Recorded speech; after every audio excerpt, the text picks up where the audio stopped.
Oke. Kami di sini Pak Anies maju nggak sih? Daftar nggak besok?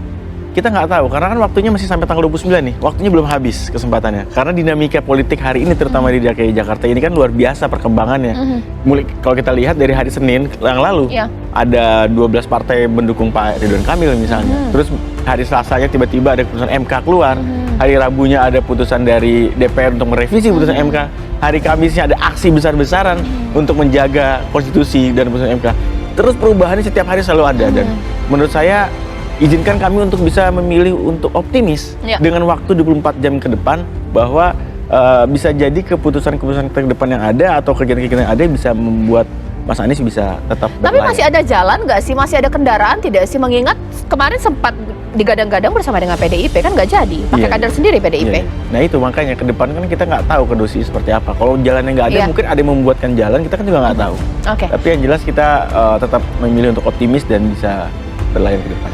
Peluang Anies Baswedan maju di pemilihan gubernur dan Pilgub DKI Jakarta menipis setelah Partai Demokrasi Indonesia Perjuangan mengusung Pramono Anung Rano Karno. Sebelumnya, PDIP disebut bakal mengusung Anies Baswedan di Pilgub Jakarta. Para analis mengatakan, jika Anies harus masuk menjadi anggota partai politik untuk kepemimpinan pada tingkat daerah hingga nasional, meskipun Anies merupakan tokoh non-partai yang maju dalam Pilgub DKI Jakarta 2017 dan pemilihan presiden 2024, namun Anies disarankan banyak pihak untuk masuk partai. Secara pribadi saya rasa kita mengetahui Pak Anies adalah orang yang Pancasilais tentunya dan menjunjung tinggi kebinekaan. Tetapi kembali lagi sebagai partai kader, kita memang selalu berharap untuk selalu mengutamakan kader sendiri. Apalagi dengan putusan MK tersebut, ini memuluskan jalan bagi PDI Perjuangan yang selalu mempersiapkan kader-kadernya untuk maju, berkontestasi atau duduk di pemerintahan dalam jabatan yang begitu beragam, legislatif, yudikatif bahkan,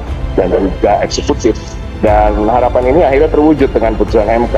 Jadi walaupun memang sampai di titik akhir nama Pak Anies masih masuk dalam nominasi. Dan jangan salah, Pak Anies cukup populer di kalangan fungsionaris dan juga di arus bawah PDI Perjuangan.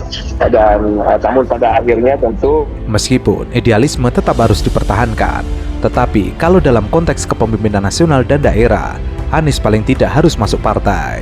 Setelah batal diusung PDIP di Pilgub Jakarta, Anies Baswedan tidak berbicara banyak ketika ditemui di depan rumahnya di kawasan Lebak Bulus, Jakarta Selatan. Anies tampak pergi meninggalkan rumahnya menggunakan mobil pribadinya. Ketika ditanya tanggapannya ihwal batal diusung PDIP, Anies hanya menyampaikan doa untuk Jakarta. Anies mengaku tidak tahu perihal PDIP yang batal mengusungnya. Anies mengatakan ia akan bertemu dengan sejumlah orang, namun ia tidak menjelaskan lebih detail kemana dan dengan siapa ia bertemu di hari kedua pendaftaran Pilkada 2024. Awal memang Bung Anies Baswedan sebenarnya tidak masuk dalam equation atau dalam hitungan kami karena di awal mendapat dukungan yang sudah cukup solid dari berbagai partai politik yang kemudian dalam tanda kutip meninggalkan yang bersangkutan.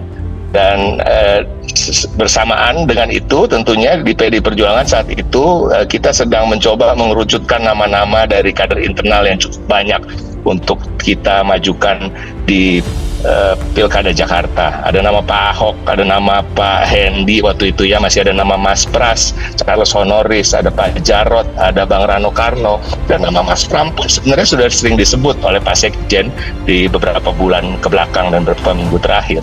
Nah, kemudian kita lihat ternyata ada perubahan dinamika politik, konstelasinya berubah, kemudian Pak Anies kembali sendirian dan tidak lagi bersama PKS, Nasdem, dan PKB.